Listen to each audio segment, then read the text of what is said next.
Aujourd'hui, on va parler des systèmes de gestion de version, puisque les systèmes de gestion de version comme GitHub ou GitLab, ce sont les premiers serveurs sur lesquels le code des développeurs est poussé avant d'être envoyé en production ou sur les serveurs de test.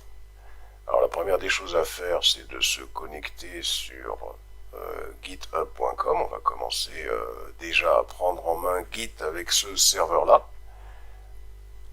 Ensuite, vous cliquez sur Sign Up si vous avez déjà un compte, ou si vous n'avez pas de compte, et Sign In si vous devez vous connecter. Donc moi j'ai un compte, hein. Voilà, je me connecte à mon compte mous.unity@wanadoo.fr, mon password, et là, je vais rentrer dans Git. Alors, GitHub ou GitLab, ce sont des systèmes qui reposent sur un moteur Git.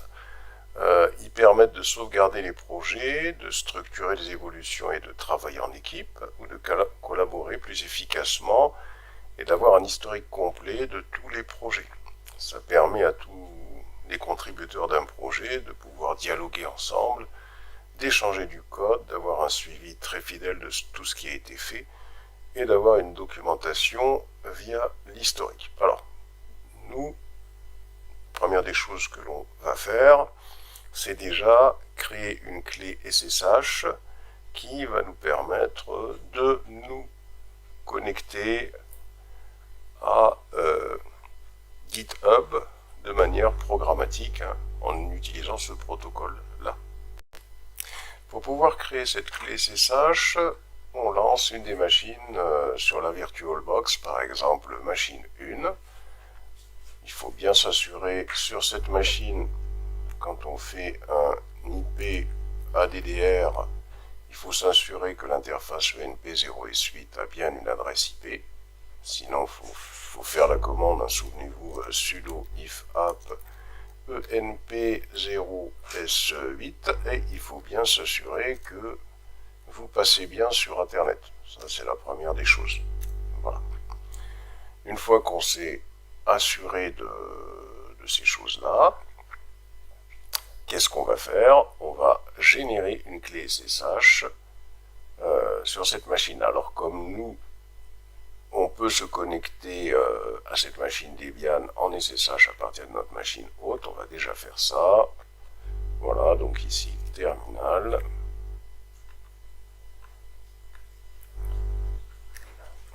Voilà. Alors, je me connecte en SSH sur ma machine Debian, 192.168.56.3.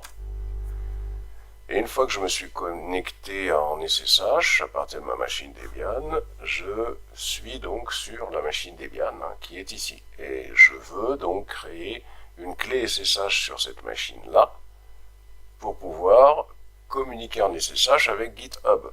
Donc pour ça, je vais utiliser la commande SSH qui est gen.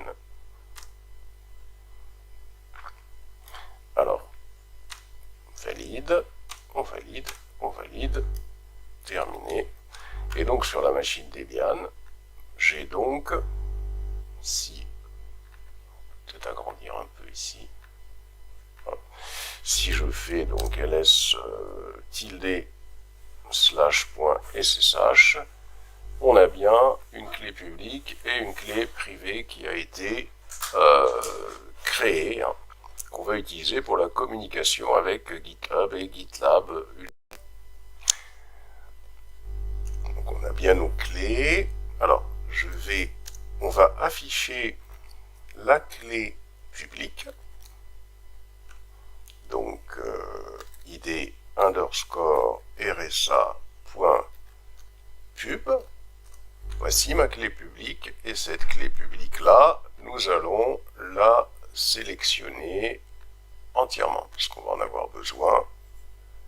Alors je la sélectionne, cette clé publique. Voilà, je sélectionne la clé publique entièrement. Bouton droit copier. Je me rends sur GitHub. Je viens cliquer ici.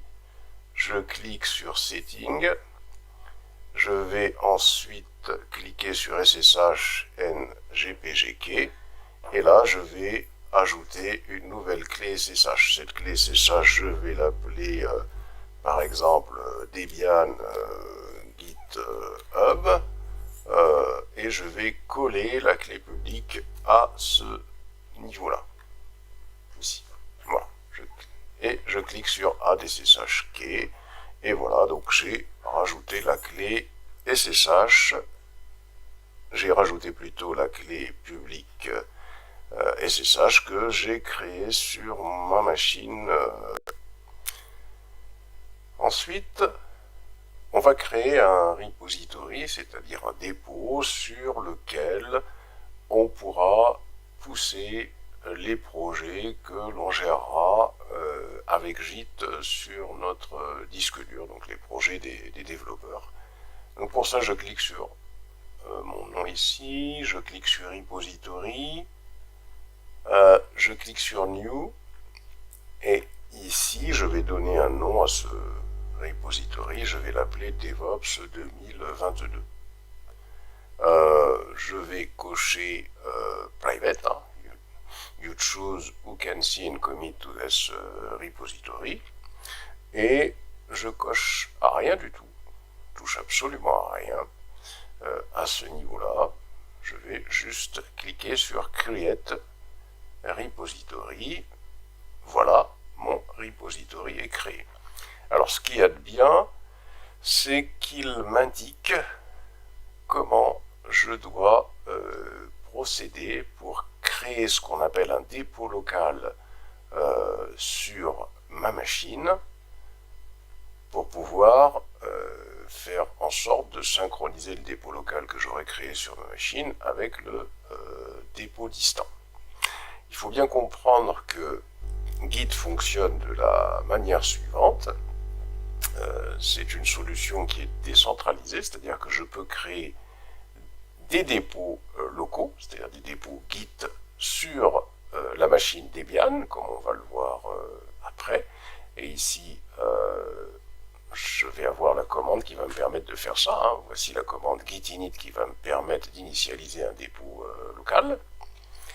Et ensuite, au fur et à mesure que je travaille, je vais rajouter des fichiers à mon dépôt local, avec des commandes comme git add readme.md ou git commit. Ici, je vais sélectionner la branche sur laquelle je vais travailler, mais tout ça se fait tout le temps en local. Et ensuite, je vais avoir la première des commandes qui est ici, qui va me permettre de sélectionner la branche distante sur laquelle je vais pousser le dépôt local, et ici, je pousse le dépôt local. Alors, on va essayer de voir ça ensemble hein, pour comprendre déjà comment les choses fonctionnent.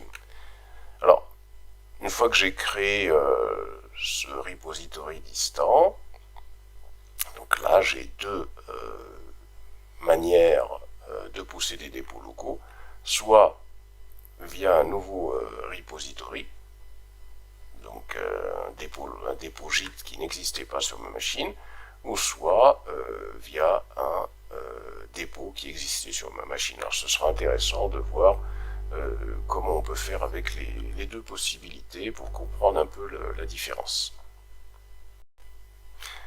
Retournons sur notre machine Debian locale.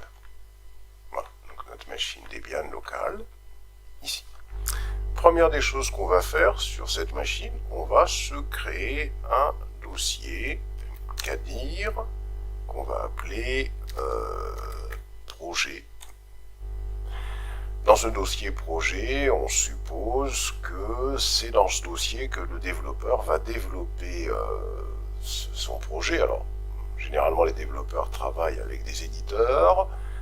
Nous, comme on est dans DevOps, dans l'automatisation, on va se passer dans l'immédiat d'éditeurs, hein, puisque l'objectif, hein, c'est de comprendre comment ça fonctionne au niveau ligne de commande, puisque comme on automatise, on doit comprendre la ligne de commande. c'est-à-dire ce que fait l'éditeur en quelque sorte. Et là, on va rentrer dans ce projet. Pardon. Donc CD, projet. Donc l'objectif, ça va être quoi? Ça va être de comprendre comment Git fonctionne en local et comment est-ce qu'on peut synchroniser les dépôts locaux qu'il y a ici avec les dépôts distants. Alors, première des choses qu'on va faire, on va se créer un fichier, par exemple avec echo, on va appeler ça, allez, on va mettre un peu de texte à l'intérieur de ce fichier, echo dièse projet, et on va donc envoyer ça vers le fichier, un fichier qu'on va appeler readme.md, puisque quasiment tous les projets ont des fichiers readme. Si je fais un ls, qu'est-ce que je vois? Je vois qu'il y a ce fichier readme.md. Mais ça, pour l'instant, c'est toujours pas un dépôt Git. Ça veut dire que là, j'ai pas un système de gestion de version que je peux utiliser. Si je fais un Git init, qu'est-ce qu'il me dit? Il me dit utilisation de master comme nom de la branche initiale. Le nom de la branche par défaut peut changer. Alors, si on regarde ici, la branche qui est utilisée, apparemment ici, ça devrait plutôt être main. Donc peut-être qu'il va y avoir une différence entre le nom de la branche qui va être utilisé ici et le nom de la branche qui va être utilisé en local. Alors là, qu'est-ce qu'on nous dit? On nous dit pour configurer le nom de la branche initiale, pour tous les nouveaux dépôts et supprimer cet avertissement, lancer git config --global init défaut branche et on donnera le nom. Bon, ça, on utilisera peut-être cette commande ultérieurement. Les noms les plus utilisés à la place de master sont main, trunk et développement. La branche nouvellement créée peut être renommée avec git branche -m et le nom de la branche. Alors là, on nous dit qu'un dépôt vide a été initialisé. Voyons, si je fais un ls.git, voilà, on voit effectivement qu'il y a un fichier, un dossier caché qui a été créé. C'est une sorte de petite base de données, en quelque sorte, hein, on peut dire ça comme ça, dans lequel les différentes modifications de notre projet vont être suivies. À chaque fois qu'on fera des git commit, chaque fois qu'on modifiera un fichier, le git commit ira modifier des fichiers dans cette base de données pour y stocker les modifications qu'on aura fait dans notre projet, et ça permet de faire des retours en arrière comme on le verra. Mais actuellement, il n'y a rien qui s'est passé sur le serveur distant, hein. C'est-à-dire que ce qui a été fait ici n'est pas partagé dans l'immédiat, hein. Donc je vais utiliser l'instruction qu'on m'a donnée tout à l'heure, git, un espace config, un espace .-global, un espace init.default branche, et je vais spécifier que je veux utiliser main. Voilà. Ensuite, je vais aller récupérer les instructions qui me sont données ici. Alors le readme, comme je viens de le créer, et si je fais ls, je vois que le readme, je viens de le créer. Donc je vais tout simplement le rajouter au dépôt git qui a été créé localement. D'abord, quand je fais un git add readme.md, dans le dossier caché.git, ce fichier readme va être ajouté sur notre branche main, hein, sur laquelle on est actuellement. Ensuite, je vais écrire git commit -m first commit ici. Alors pourquoi? Quand on écrit ça, ça va permettre en particulier de pouvoir stocker un message first commit, hein, dans la base de données qui est dans le dossier .git sur lequel on aura poussé le fichier readme.md. C'est important de mettre des descriptions qui ont du sens parce que quand on veut retourner en arrière, c'est grâce à ces messages-là qu'on sait ce qu'on avait fait et on peut demander à revenir en arrière si on voit qu'il y a des codes qui ont été rajoutés à ce commit-là et qui font que notre application ne fonctionne pas. Donc, je valide. Et là, quand je fais ça, qu'est-ce qu'il me dit? Il me dit que j'aurais dû faire une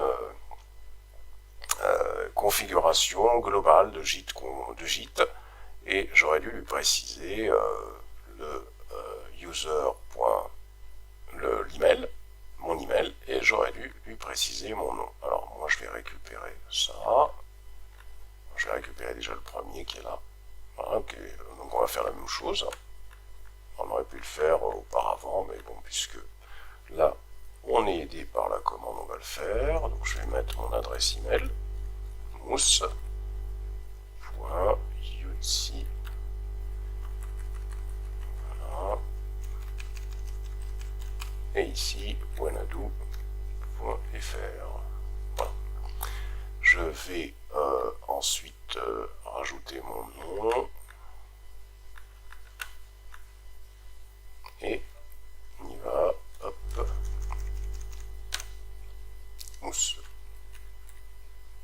Je valide. Alors ces informations vont être stockées dans le fichier de configuration globale de Git. On va faire un clear. Et on va rappeler la commande qui n'a pas fonctionné, git commit-m first commit. Je valide. Alors là, qu'est-ce qu'il me dit? Il me dit master commit racine, donc first commit. Premier commit, il y a un fichier qui a été changé, c'est le fichier readme, qui n'existait pas préalablement dans la base de données .git local. Et donc le fichier readme a été rajouté. Ensuite, on va utiliser cette instruction git branch -m main. Donc on va se... Voilà. Et ensuite, on va récupérer cette instruction-là pour indiquer l'origine, c'est-à-dire sur quelle branche on va pousser sur GitHub. Donc là, on va récupérer cette instruction et on va coller. Alors ce qu'on va... Voilà, une fois qu'on a fait ça, si je souhaite envoyer sur le dépôt distant le dépôt local .git, donc je vais tout simplement coller à ce niveau-là. Alors là, il me envoie le traditionnel message pour l'empreinte, ce qu'on a l'habitude de faire en SSH. On fait yes, on valide, et là, normalement, tout a été poussé sur le dépôt distant. Alors, pour s'assurer de ça, il suffit donc de cliquer ici sur le nom du dépôt, readme, et on constate effectivement que le fichier readme se retrouve bien sur le dépôt GitHub distant. Et on est bien sur la branche main, comme on le voit à ce niveau-là. Avec Git, j'aurais pu travailler en HTTPS. Alors si je reviens sur voilà, mon dépôt, ici. Voilà. Alors, si je reviens ici, je vais faire un clear. Je vais supprimer l'origine. Git remote remove origin, puisque j'avais défini l'origine, je l'avais défini avec git je fais git arroba, ça veut dire que je vais utiliser le SSH. Hein. Si vous vous souvenez de l'instruction, je retourne sur l'instruction. Voilà ce que j'avais fait tout à l'heure. Hein. Donc j'avais utilisé git remote add origin. Donc quand on fait ça, ça veut dire que je vais travailler en SSH. Mais supposons que je veuille travailler en HTTPS. Donc, première instruction, git remote remove origin, parce que j'ai envie de supprimer l'origine que j'avais définie pour envoyer les instructions en SSH, les fichiers en SSH, pardon. Ensuite, je vais utiliser la commande git remote add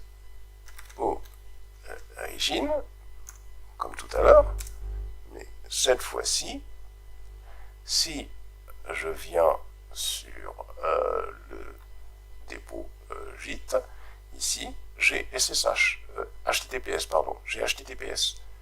Donc, tout à l'heure, j'avais travaillé comme ça en SSH, donc avec ce lien-là. Ici, je vais travailler en HTTPS, donc je sélectionne le HTTPS et je colle ça à la fin de cette commande. Voilà. Et donc, pour pouvoir faire quelque chose, je vais modifier le fichier MD, rajouter quelque chose, hein, par exemple, je sais pas, je vais rajouter bonjour. Voilà, je vais le sauvegarder. Je peux faire un git status. Vous voyez, ça permet de voir sur la branche ce que je vais encore mettre à jour, hein, puisque là, j'ai le fichier readme.md qui est en rouge. Ça veut dire qu'il va falloir que je le rajoute au dépôt. Et pour ça, je vais passer par d'abord la commande git add. Je peux donner le nom du fichier que je veux rajouter au dépôt git local, pardon, donc c'est git add. Voilà. Si je fais un git status A, donc là, on voit que le fichier est devenu vert, donc il a été rajouté au dépôt. Maintenant, je vais committer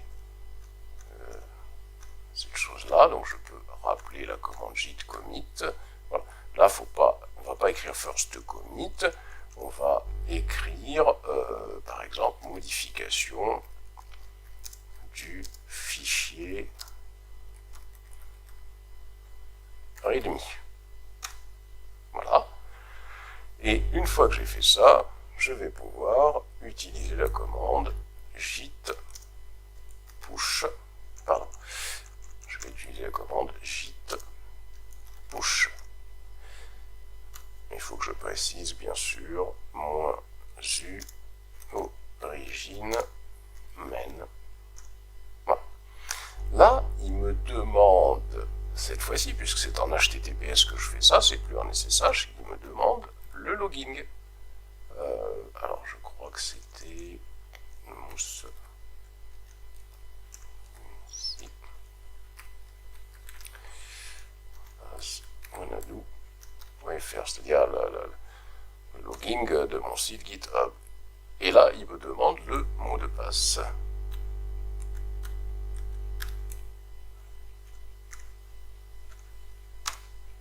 Voilà. Donc apparemment, l'authentification... Alors qu'est-ce qu'il dit? Donc là, il dit Support for password authentification was removed on August 13 2021. Please see HTTPS. Donc il donne toute une documentation, échec d'authentification pour... et il m'indique qu'il y a un problème d'authentification. Donc apparemment là, on voit qu'avec avec le HTTPS. Le support a été enlevé, donc ça signifie probablement qu'il faudra faire une manipulation sur le site de GitHub si on veut travailler en HTTPS. Alors ce qu'on va faire dans l'immédiat, nous, on va tout simplement donc git remote remove origin. On va supprimer l'origine que l'on avait définie en HTTPS et on va continuer à travailler dans l'immédiat en SSH. Alors, première des choses que l'on va faire, on va d'abord travailler un peu sur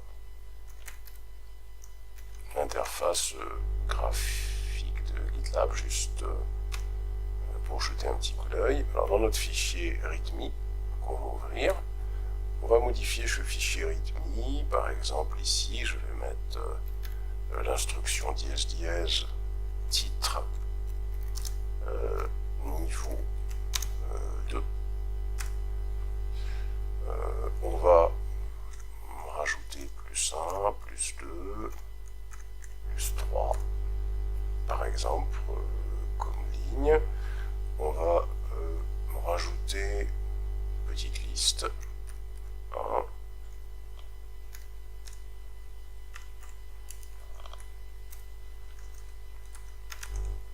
2,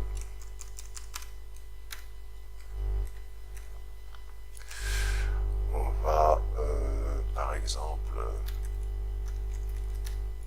écrire formation étoile étoile gîte, formation ici. On va rajouter une autre ligne. Allez, formation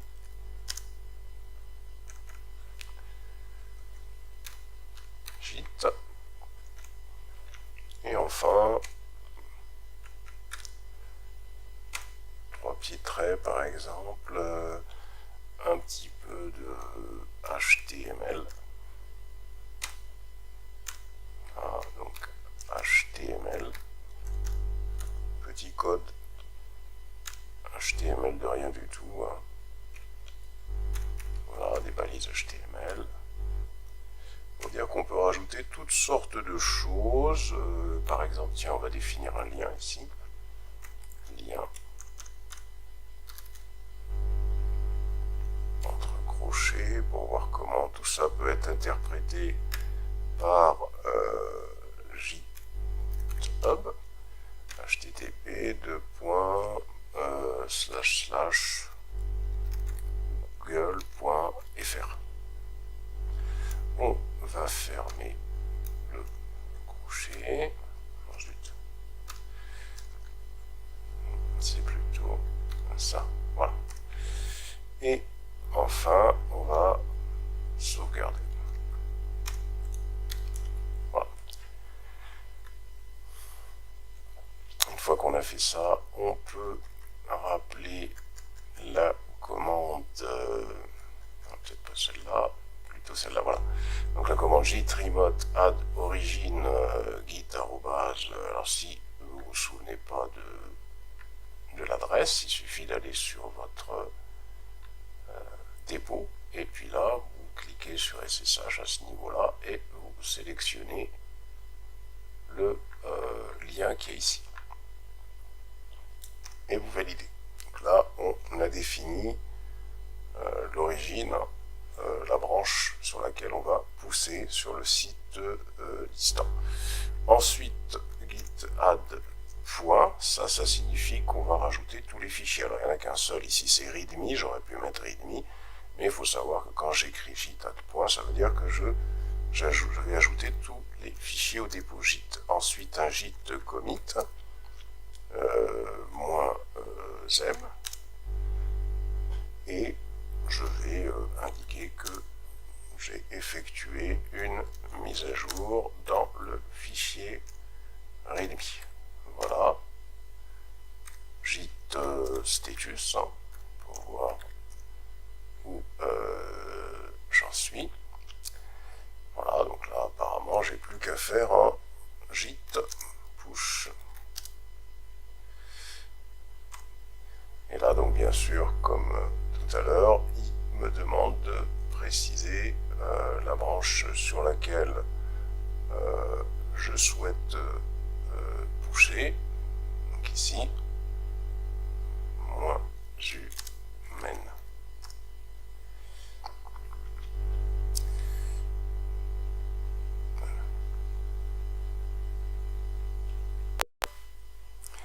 Alors, là il y a une erreur sur la commande, git push -u origin main. Voilà, c'est mieux.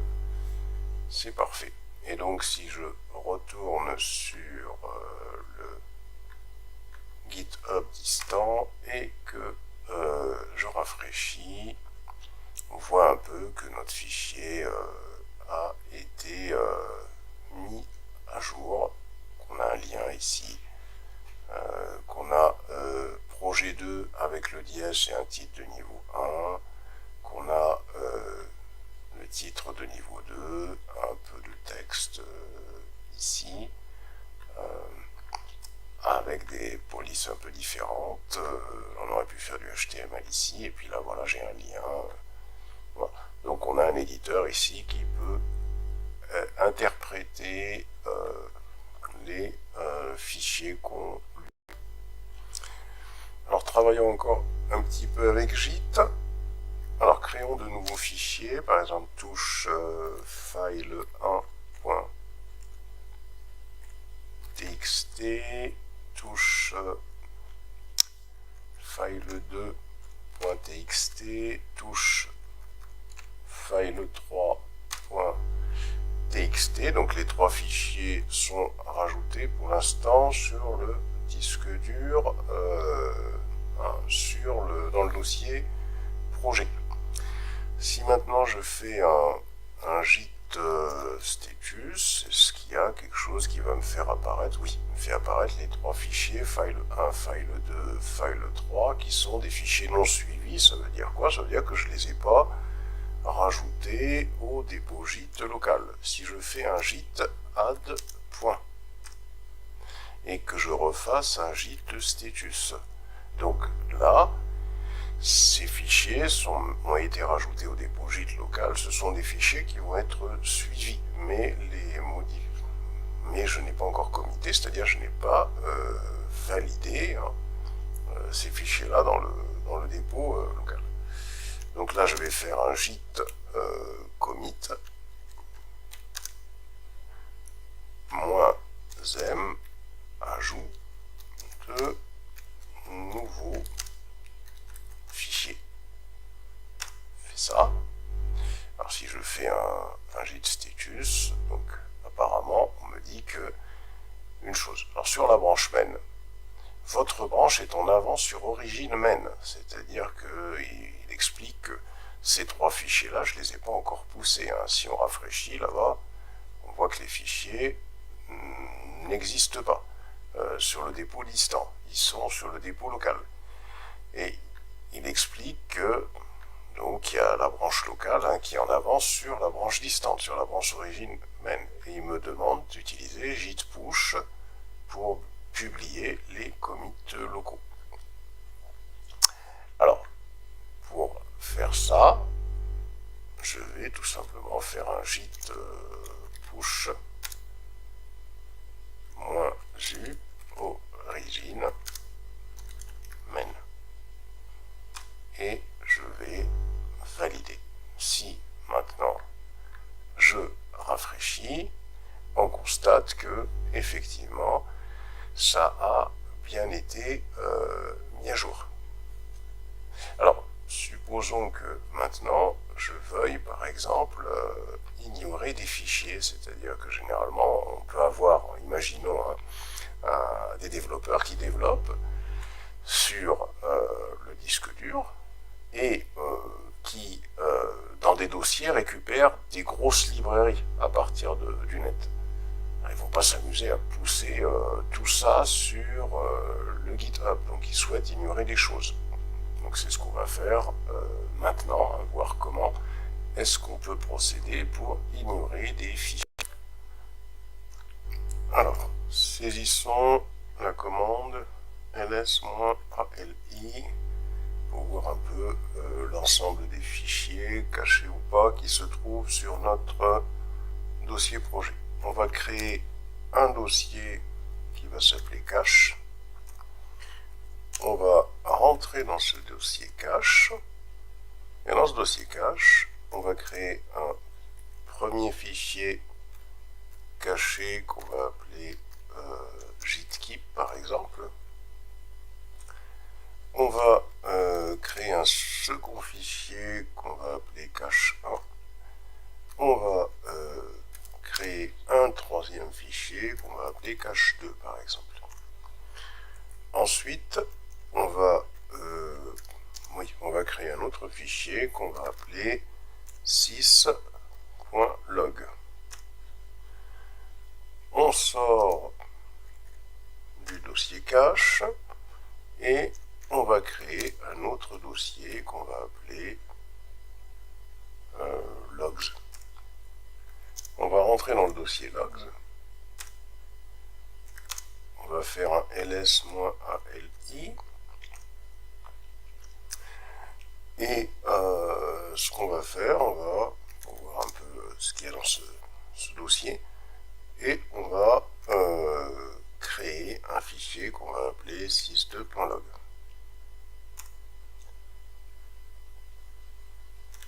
Alors, ls-ali. Donc là, on a créé le fichier sys2.log à ce niveau-là. Et maintenant, on va sortir. On va rentrer dans le dossier projet. Là, je suis trop sorti. On va juste sortir du dossier log avec cd. Donc tout à l'heure, j'étais dans le dossier logs. Et là, l'objectif, c'était d'en sortir avec cd. Donc là, on se retrouve dans le dossier log. Là, je vais créer un fichier que je vais appeler gitignore. Donc c'est dans ce fichier gitignore. C'est dans ce fichier qu'on définit ce qu'on veut ignorer via git. Donc je vais ignorer tous les fichiers qui ont l'extension log. Je vais ignorer les fichiers du dossier cache, par exemple, sauf le fichier qu'il y a dans le dossier cache qui s'appelle -gitkeep, par exemple. Voilà. Je sauvegarde. Voilà. Je fais un git status. Voilà. Alors quand je fais un git status, on voit que il me fait apparaître uniquement les fichiers qui ne sont pas ignorés. Si je fais ici un git status cache slash ici, donc à ce niveau-là, il me fait montrer que le fichier non ignoré qui va apparaître, alors c'est plutôt voilà. Ensuite ici, je vais faire un git add point, on va voir ce que ça va nous donner, et je vais committer,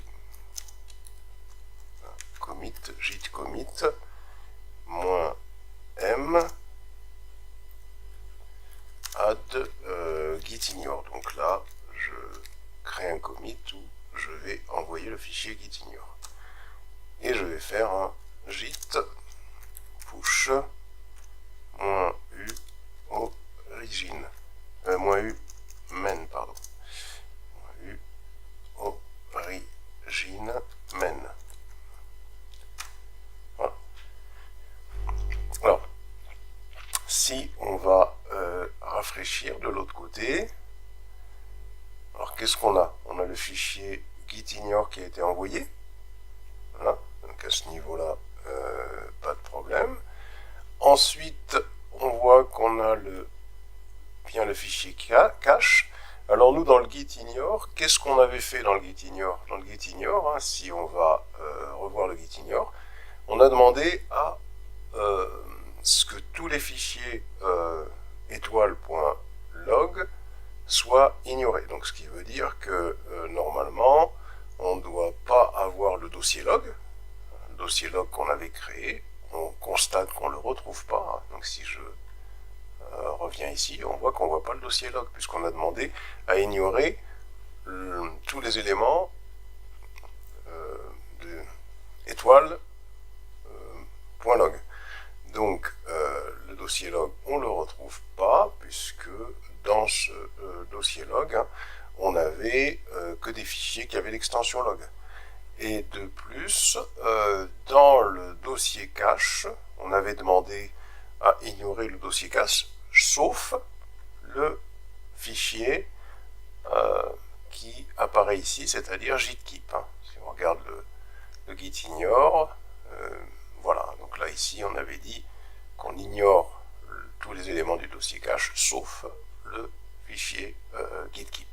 Et ici, on ignorait tous les éléments qui avaient l'extension log. Donc voilà pour le git ignore, ça c'est vraiment intéressant quand il y a des fichiers qu'on veut ignorer, hein, qu'on ne veut pas suivre. Donc ça peut être des dossiers dans lesquels il y a des librairies, et donc généralement ces dossiers-là vont être construits, ça dépend avec quelle application on travaille, hein, mais si on est avec Node par exemple, on développe en Node, avec npm install, ça ira reconstituer la librairie, hein, sur le disque dur. Alors, si on veut, par exemple, alors si je fais un ls ici, supposons que je veuille supprimer un fichier de git. Donc je vais écrire git rm file 3.txt par exemple. Je vais le supprimer. Alors si je fais un ls, voilà, le fichier, là je ne le vois plus. Si je fais un git status, on constate que ce fichier-là, je l'ai supprimé du dépôt git. Ensuite, je vais copier le changement, -m par exemple. Je vais écrire rm file 3.txt. Et si je fais un git push -u origine, par exemple, je valide. Si ensuite je me situe sur le dépôt git et je rafraîchis, je constate que file 1 a bien disparu. Donc voilà comment est-ce qu'on peut procéder pour supprimer des fichiers. Alors, de plus, ici, si par exemple je souhaite voir l'historique des modifications, il suffit que je fasse un git log. Et là, va apparaître l'historique des modifications. Donc ici on a un ID, on a l'auteur de la modification, et puis on a également donc quelles sont les modifications qu'on avait apportées exactement. C'est-à-dire qu'on a le texte qu'on avait mis dans le commit, hein. Et donc c'est pour ça qu'il est important d'être précis dans le commit. Bon, alors avec git, alors ici il faut faire un petit Q pour sortir. Avec git, je peux également faire une recherche par auteur par exemple. Alors ici, bon, il n'y en a qu'un seul. On peut supposer qu'il peut y avoir plusieurs auteurs. Alors je peux faire une recherche par auteur. Voilà. Je peux également faire une recherche par date. After, et là je vais mettre une certaine date. Hein. Alors bon, je crois que ici le problème c'est que on n'a pas de choix. Il faudrait mettre donc 2022, alors un système anglais, 2022, le mois de novembre, donc c'est le 11, et puis ici donc le 20. Voilà. Ah bon, effectivement il n'y a rien. Si je faisais 10 ici, voilà, donc là il va nous indiquer tous les changements qu'il y a eu après cette date-là. Alors, voilà pour quelques manipulations concernant Git. Alors, il faut savoir que avec Git, généralement, une branche, ça représente une fonctionnalité. C'est-à-dire que, généralement, ce qu'on fait avec Git, on subdivise le travail en fonction des développeurs et des fonctionnalités demandées. Lorsqu'on est en équipe, on a très souvent 3 serveurs. On a un serveur de production qui aura sa branche, un serveur de pré-production qui aura aussi sa branche, un serveur de développement, et en dessous on aura une myriade d'autres branches qui seront les branches de fonctionnalité, qui sont les branches des développeurs. Alors, justement, pour essayer de comprendre cette notion de branche, quelques manipulations. Par exemple ici, si j'utilise la commande git-branch. La commande git-branch, elle va me permettre d'afficher la liste des branches qui existent. Ici, apparemment, on a la branche main. Si je souhaite avoir la branche avec le dernier commit, ben, je vais faire git-branch -v. Et on voit que là, on a la branche main, effectivement, et avec le dernier commit qu'on a effectué, c'est le... comment dirais-je, donc c'est le fichier file3 qu'on avait supprimé. Alors si on veut créer une nouvelle branche, par exemple je vais faire git branche feature fonctionnalité user. Donc je vais avoir une branche que je vais appeler feature user, une branche sur laquelle un développeur pourra pousser une fonctionnalité. Alors, si je fais ça, et si je fais git-branch, qu'est-ce que je constate? Je constate que sur le dépôt local, il y a une nouvelle branche qui a été créée, feature user. Il y a la branche main qui existe toujours, mais pour actuellement, puisqu'il y a une étoile devant la branche main, c'est celle-là qui est active. Si je viens ici, il n'y a pas de nouvelle branche qui a été créée sur le dépôt distant. Pour l'instant, tout se passe en local. Alors, pour essayer de comprendre un peu ces choses-là, alors je vais refaire un git-branch. Donc ici, on a les branches. Ensuite, je vais faire un git check out, et la nouvelle branche que j'ai créée, c'est celle-là. Voilà. Je colle, donc je fais git checkout feature user. Et là, on nous dit qu'on a basculé sur la nouvelle branche feature user. C'est-à-dire que si je fais un git branch, ici, on constate que la branche active, c'est celle-là. Donc ça veut dire que normalement, ce que je vais pusher maintenant, va être pushé sur cette branche-là. Alors, on va essayer de voir ça. Je vais créer un fichier que je vais appeler user.html. Bon, ce fichier, je vais faire un peu n'importe quoi. Voilà. Voilà. Donc, j'ai créé un fichier. Ensuite, qu'est-ce que je vais faire?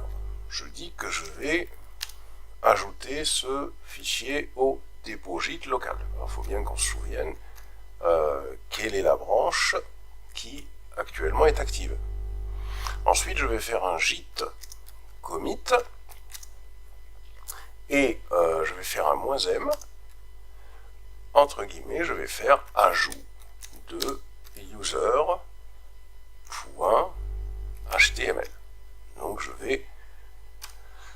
ajouté, j'ai ajouté ce fichier user.html et là j'ai confirmé la modification. Ensuite, je vais tout simplement pousser. Donc je vais pousser le dépôt vers l'origine qu'on a définie tout à l'heure, mais cette fois-ci, je précise que je fais tout ça sur la branche feature user. Voilà. Je valide. Voilà. Allons voir ce qui s'est passé. Alors, il faut rafraîchir, bien sûr. Hein. Hop, je rafraîchis. Et là, normalement, on a une autre branche qui réplique, en fin de compte, ce qu'on a dans le dépôt local. Sur l'autre branche, on a ce qu'il y avait sur la branche main.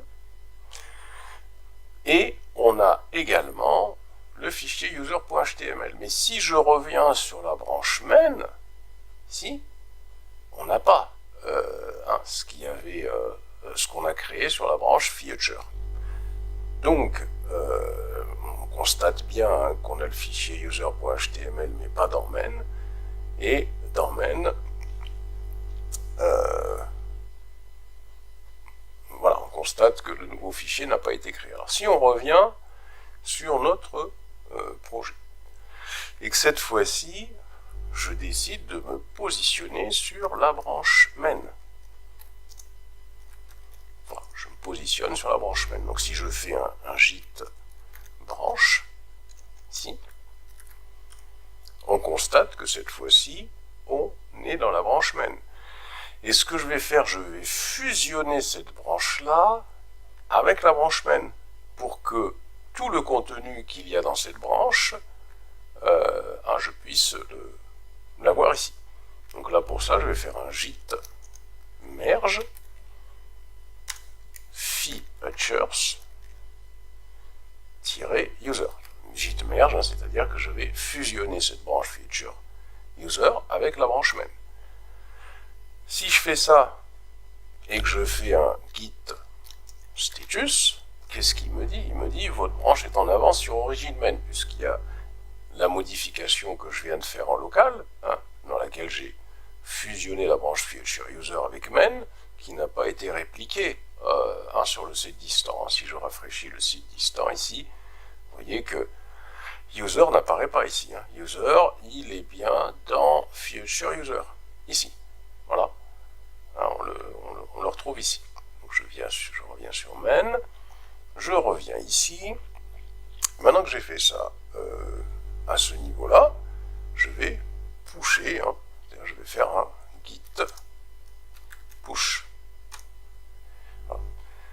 Si je fais un git push, alors ce cadre-là, c'est peut-être pas là, on ne précise pas l'origine, puisque c'est un merge. Ici, si je fais un git push, et si cette fois-ci je rafraîchis, ici, on constate que user est bien là, c'est-à-dire que l'on a fusionné la branche feature user, on l'a fusionné avec la branche main. Donc, on constate une chose, c'est que sur cette branche principale que l'on appelle main, à chaque fois qu'on crée une branche pour développer une fonctionnalité, ou pour la production ou la pré-production, ce qu'on avait dans main se retrouve sur cette branche-là. Et quand je travaille sur une branche, à un certain moment, lorsque je souhaite fusionner, comme je viens de le faire ici, on va retrouver tous les fichiers de cette branche-là dans la branche principale main qu'il y a. Si vous souhaitez partager votre dépôt avec d'autres collaborateurs sur GitHub, une fois qu'on est sur son dépôt, on clique sur Settings, ici sur Collaborateurs, et ici Manage Access, on peut ajouter des collaborateurs avec lesquels on souhaite partager son dépôt. Voilà un petit peu pour la présentation de GitHub, GitLab, comment ça fonctionne, GitHub et Git, pardon. On a vu comment Git fonctionne, donc ce qu'il faut retenir, c'est que avec Git, on a ce qu'on appelle les dépôts locaux, c'est-à-dire on a une solution qui est décentralisée, les dépôts sont d'abord locaux sur le disque dur, peut faire les modifications qu'on veut, voilà, on peut faire pas mal de choses, et ensuite on peut centraliser tout ça sur un dépôt distant auquel des collaborateurs peuvent avoir accès. Maintenant, on va passer à GitLab. Alors, pour GitLab, d'abord, si vous allez sur Google et que vous recherchiez GitLab, vous allez avoir une plateforme GitLab qui se situe sur Internet. Alors, on peut s'inscrire sur GitLab et y avoir un compte gratuit. On peut s'enregistrer. Alors, c'est intéressant de comprendre que dans certaines entreprises, ils ont leur GitLab qui peut être situé sur un dépôt distant comme ça, sur Internet, et ce serait ce GitLab-là qu'ils raccorderaient à leur solution de CICD en local. Donc ça, c'est intéressant de le savoir, et ce sera peut-être intéressant d'essayer de faire une manip par rapport à ça. Nous, on va installer GitLab en local. Donc ici, je suis sur ma machine. Sur ma machine, je dois avoir un Docker qui fonctionne. Si je fais Docker version, si je fais Docker version, Docker doit être installé. Si ce n'est pas le cas, donc il faudra que vous alliez sur Internet, voilà, et que là vous tapiez installer Docker Debian. Il faudra faire ça. Et là vous avez install Docker Engine en Debian. Alors, vous pouvez, si vous souhaitez, alors vous pouvez faire toutes les manips. Donc vous avez la première manip à faire, c'est celle-là. Ensuite, vous avez la deuxième, ce sera celle-là, qu'il faudra copier-coller dans votre terminal. Ensuite, vous avez cette manip-là, celle-ci, voilà, qu'il faudra effectuer. Vous avez également celle-là, au cas où vous n'avez pas installé Docker. Et puis, la dernière manip, c'est celle-là. Ensuite, il faudra effectuer celle-ci pour vous assurer que vous pouvez créer des conteneurs. Et ne pas oublier, surtout, à tout en bas, le post-installation step for Linux. Vous avez deux manipulations à faire. Vous avez celle-là et vous avez celle-ci. Et ensuite, quand vous avez fait ça, quand vous tapez Docker version, comme je l'ai fait, vous devez avoir le client qui apparaît et vous devez avoir le serveur. Donc ça, c'est important déjà d'avoir Docker qui est installé. Une fois que vous avez Docker qui est installé, donc on va créer. Alors d'abord, une chose très importante. Il faut, on va d'abord, il faut que on va sortir, on va faire un exit, et il faut que vous éteigniez votre machine sous la VirtualBox. Mais alors vraiment l'éteindre, bouton droit, fermer, c'est éteindre, il faut éteindre, voilà, extinction. Et il faudra faire bouton droit sur cette machine configuration pour lui donner au niveau du système au moins 4 Go de mémoire, 4096 il me semble, c'est ça. 4096. Vous voyez, donc on fera OK. Et là, il faut redémarrer avec cette quantité de mémoire là, parce que lorsqu'on dockerise, c'est ce qu'on va faire lorsqu'on va dockeriser GitLab, CE, c'est assez conséquent.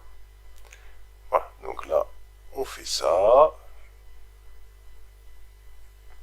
Voilà, et là, on va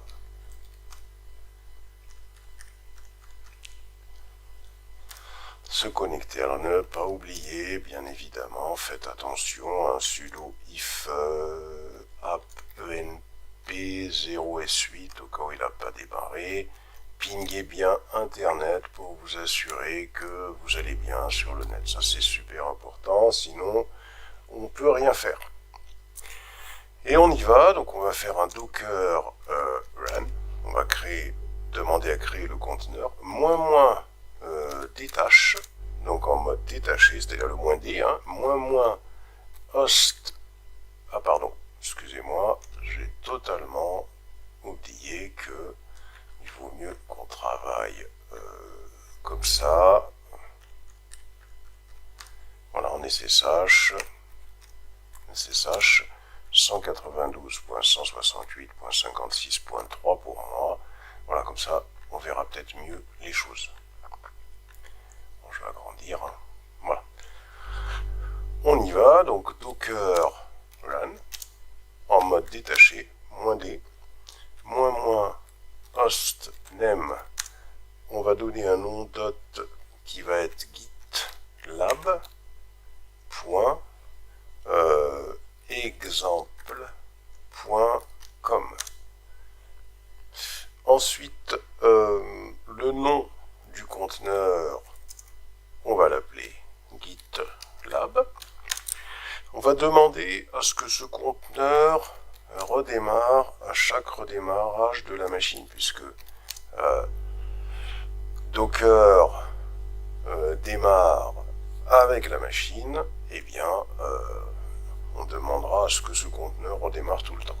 On va par contre persister des volumes pour les fichiers de configuration. Donc, premier volume que l'on va mapper sur le dossier $home gitlab slash config, hein, ça veut dire que sur le disque dur de la machine Debian, dans le dossier $home, $home c'est une variable d'environnement, c'est tout simplement le dossier de mousse, et dans le sous-dossier GitLab et config, on va mapper ça avec le dossier de la machine GitLab qui se situera à l'adresse /etc/gitlab. Voilà. Ensuite, on va faire même chose, volume, espace, et là ce sera un $home /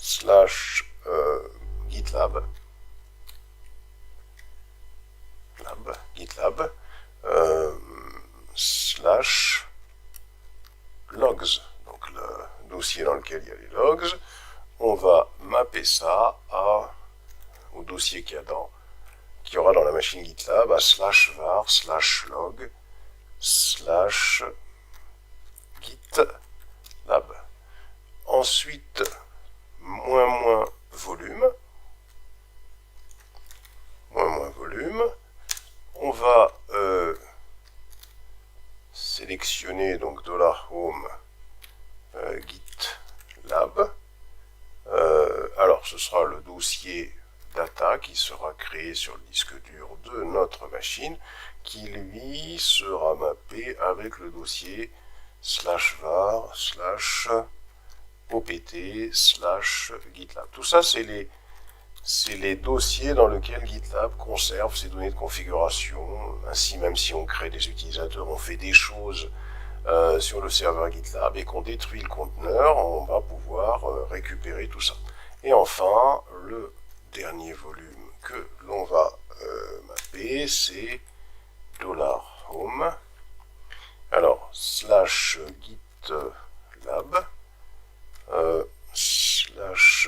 /logs, alors ça c'est ce qui sera construit, reconfigure. Hein.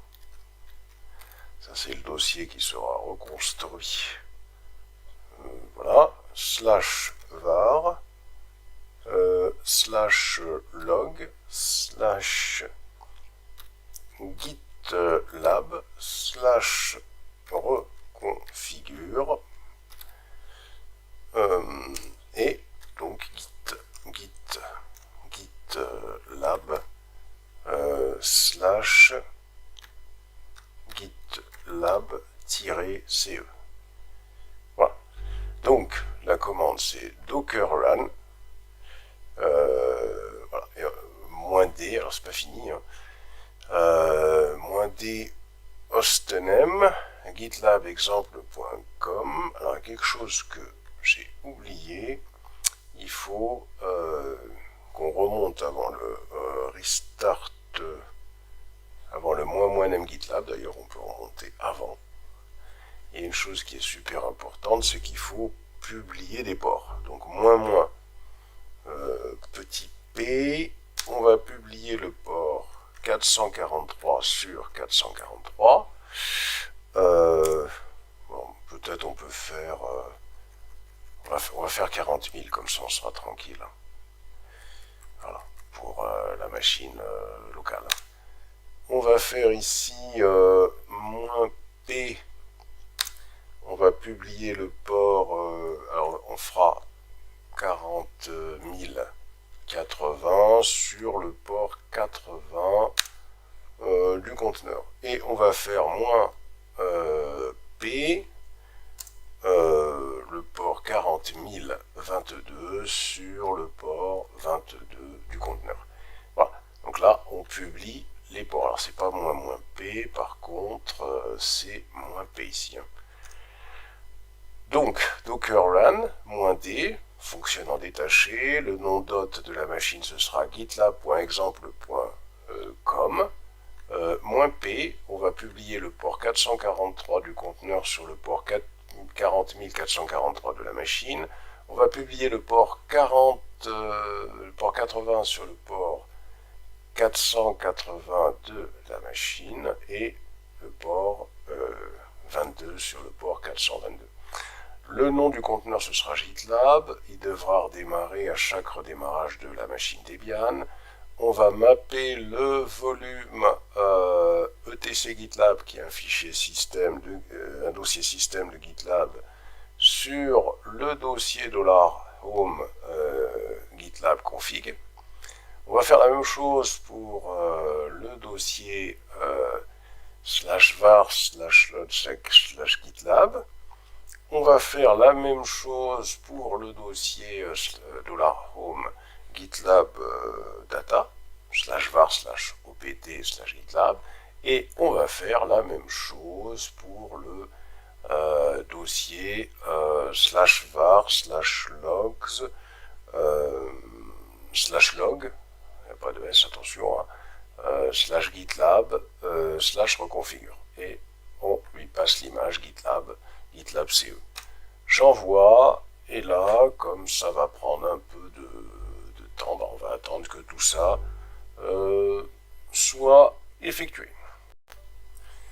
À l'issue de notre installation, si on fait un docker ps, on constate qu'on a bien un serveur GitLab qui fonctionne et qui écoute sur le port 40 080.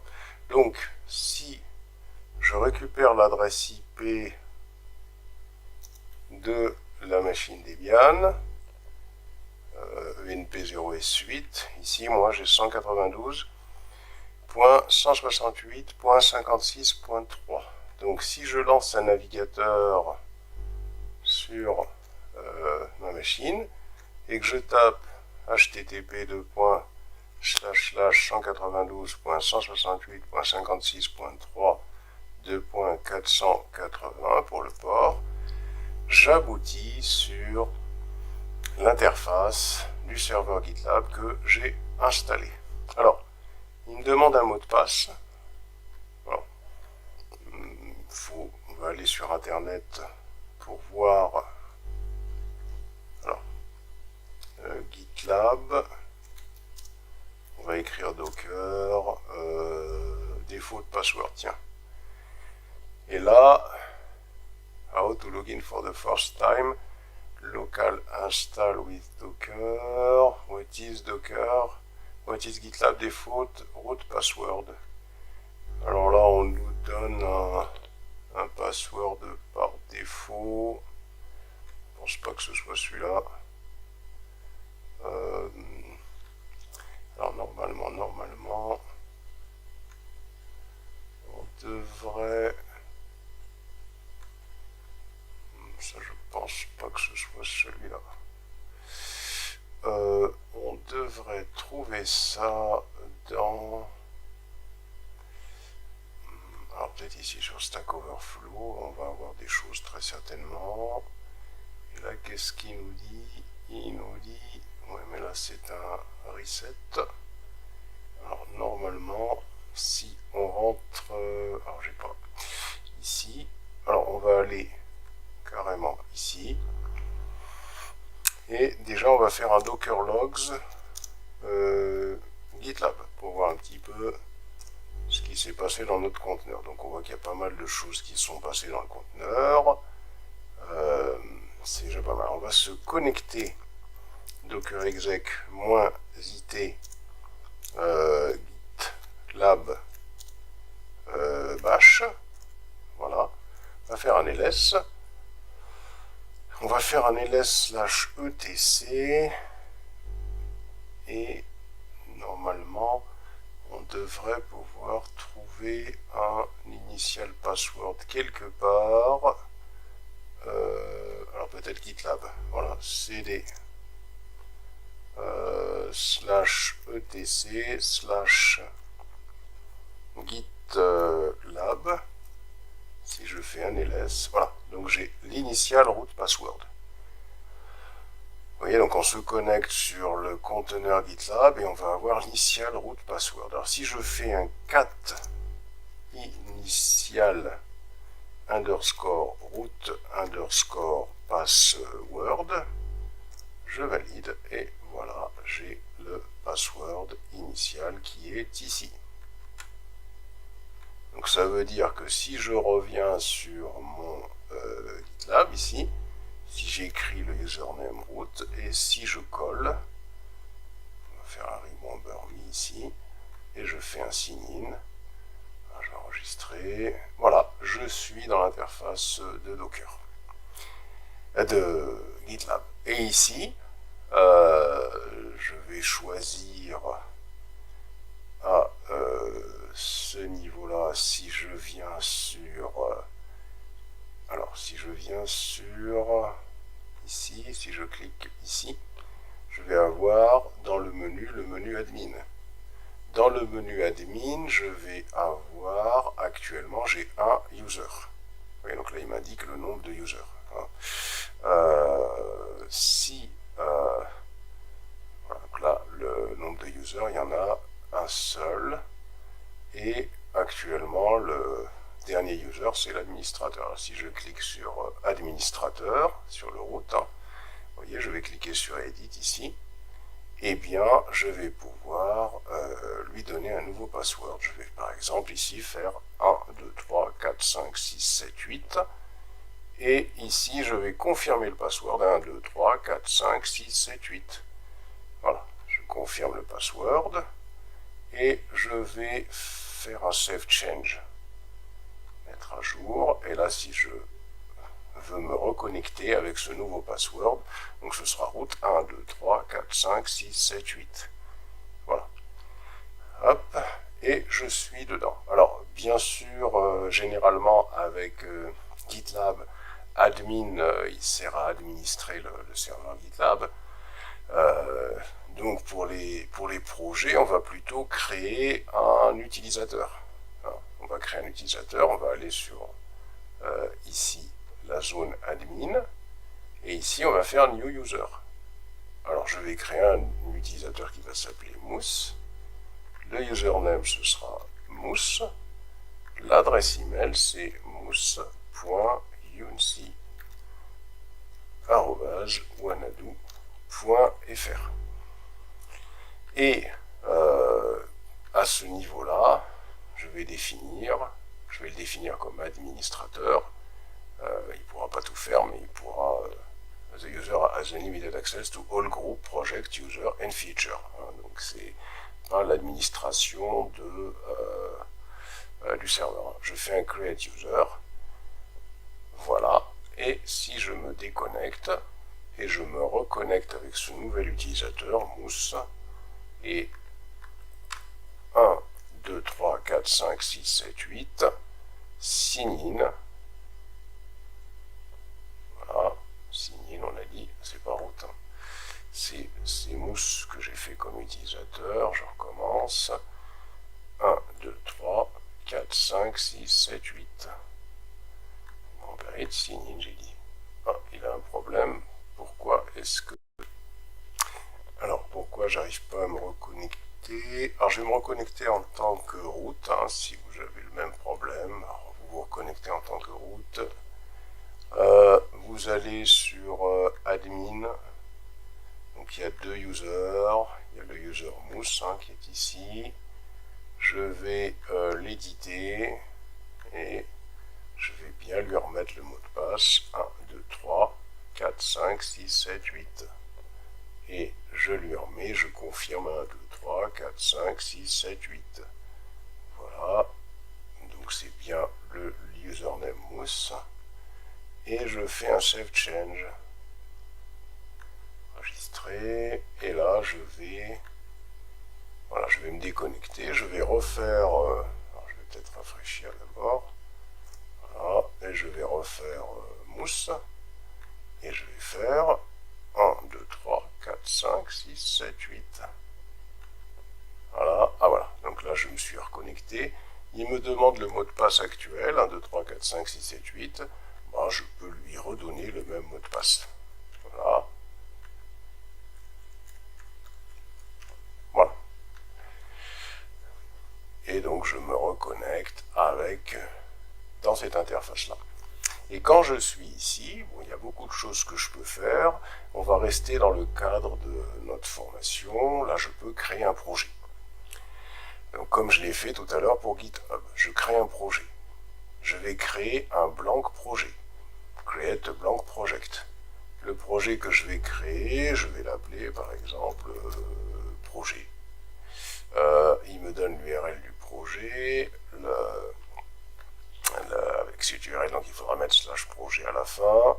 Le projet sera de type internal, tiens, the project can be accessed by any logged in user except an external user. Je décoche initialise repository with readme et je clique sur create project. Donc je crée un pick group or namespace. Oui, donc là effectivement il faut, comme pour GitHub, il faut préciser que le nom d'espace, hein, bah, ce sera Mousse, hein, c'est-à-dire l'utilisateur. Tous les projets seront dans le nom d'espace Mousse. Je clique sur Create Project. Le projet a été créé. Alors maintenant, ça va être exactement le même principe que tout à l'heure. Donc si je reviens ici, je vais sortir du serveur GitLab. Je suis sur ma machine. Alors, je vais supprimer le dossier que j'ai fait tout à l'heure, hein, le dossier projet. Je le supprime. Alors, il me dit que c'est protégé en écriture. Je vais faire un sudo. Alors, vous faites un sudo rm projet. Vous supprimez le projet de tout à l'heure. Ah, -R. Puisque c'est un dossier. Voilà. On va se le recréer. mkdir projet. On va rentrer dans le dossier projet et on va faire, comme tout à l'heure, un touche, un écho. Bonjour. Symbole supérieur. Et on va se faire un fichier readme.md. Voilà. Et si on se souvient de ce qu'on a fait tout à l'heure, on est parti utiliser une clé SSH. La clé SSH, qui est ici, c'était nano tilde hein, /.ssh. Ah, c'est pas nano, c'est 4, hein, pardon. C'est 4. C'est 4.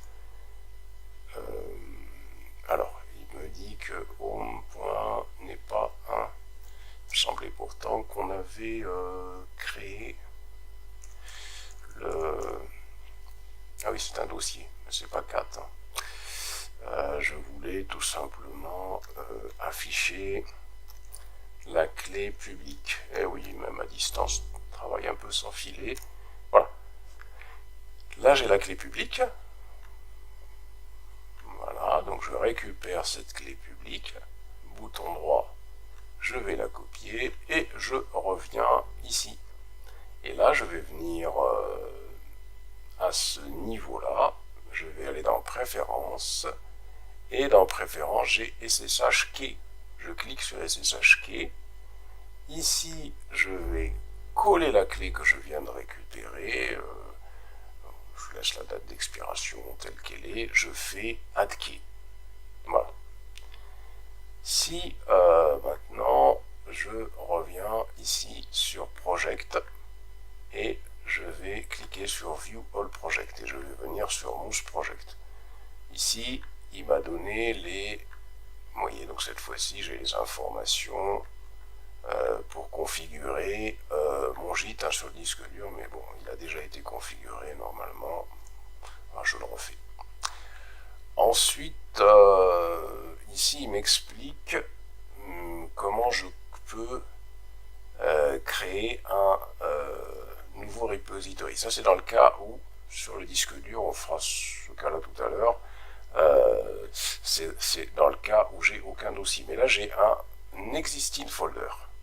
Donc, ça veut dire que ici, première des choses, il me dit qu'il faut rentrer dans le dossier. Donc ça, c'est ce que j'ai fait. Hein. J'ai fait CD projet.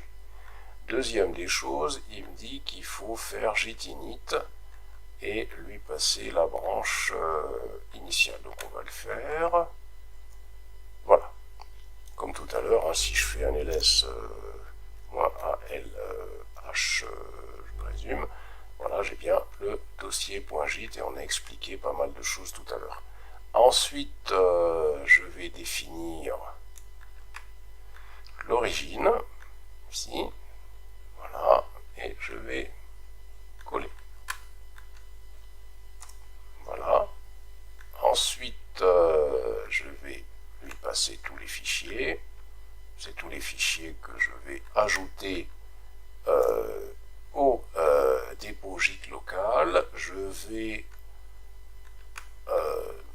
committer les changements. Hop. Et enfin, je vais pousser tout ça sur Git. Puisque actuellement, il ne faut pas oublier qu'on n'a rien fait hein, sur le projet. Si vous regardez le projet, il n'y a rien dans le projet. Hein. Donc, il va falloir faire cette dernière information. Alors là, qu'est-ce qu'il me dit? Il me dit could not resolve hostname gitlab exemple.com.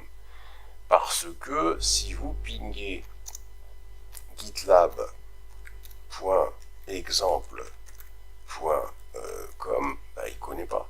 Donc il faut mettre ça dans le fichier host, hein, sudo nano slash hosts,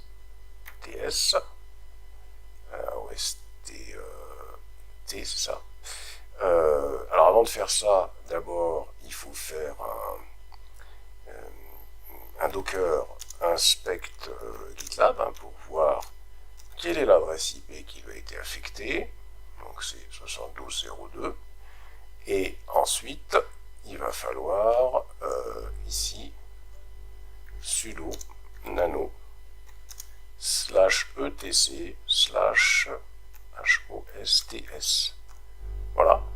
Et là, on va lui coller l'adresse IP. Ah non, c'est l'adresse IP, c'était 172.17.0.2.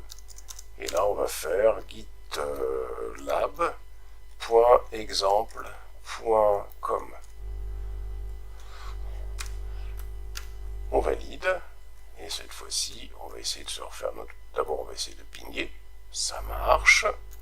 Et on va essayer de pusher. Git push. Et là, on répond yes.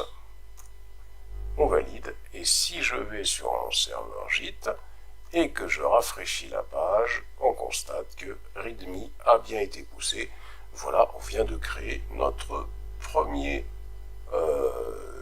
projet sur Git. Alors si on regarde sur GitLab, ici dans Clone, on a la possibilité d'utiliser cette adresse en HTTP, puisque la HTTPS, on ne l'a pas mis en place, puisqu'on n'a pas mis de certificat sur le serveur. Bel exercice à faire.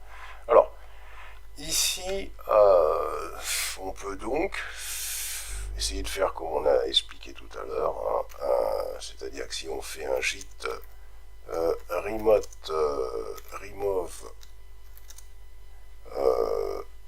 origine, voilà, c'est-à-dire je supprime hein, l'origine, et si je rappelle la commande avec laquelle j'avais mis en place l'origine, c'était celle-là, git remote add origin, je vais supprimer le fait que je souhaite communiquer en SSH et je vais récupérer le HTTP pour voir si ici ça fonctionne. Alors voyons, voilà. Ensuite je vais faire une petite modif. Bonjour encore une fois dans le fichier readme.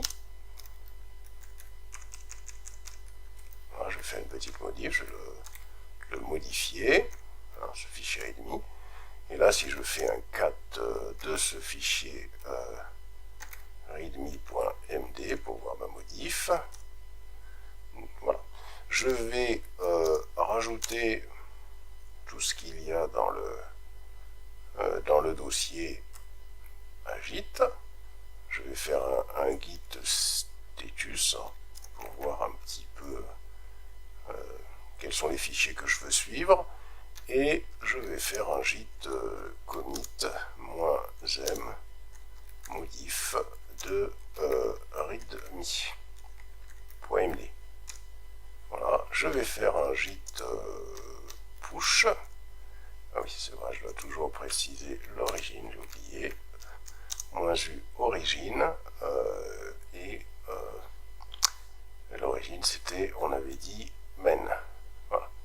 Si je fais ça, là, il me demande le logging, et il me demande le mot de passe que j'avais défini sur Git, et ça passe. On voit que ça passe bien, il suffit de rafraîchir ici le projet, et de contrôler le contenu du fichier readme. On voit que ça a bien été mis en place.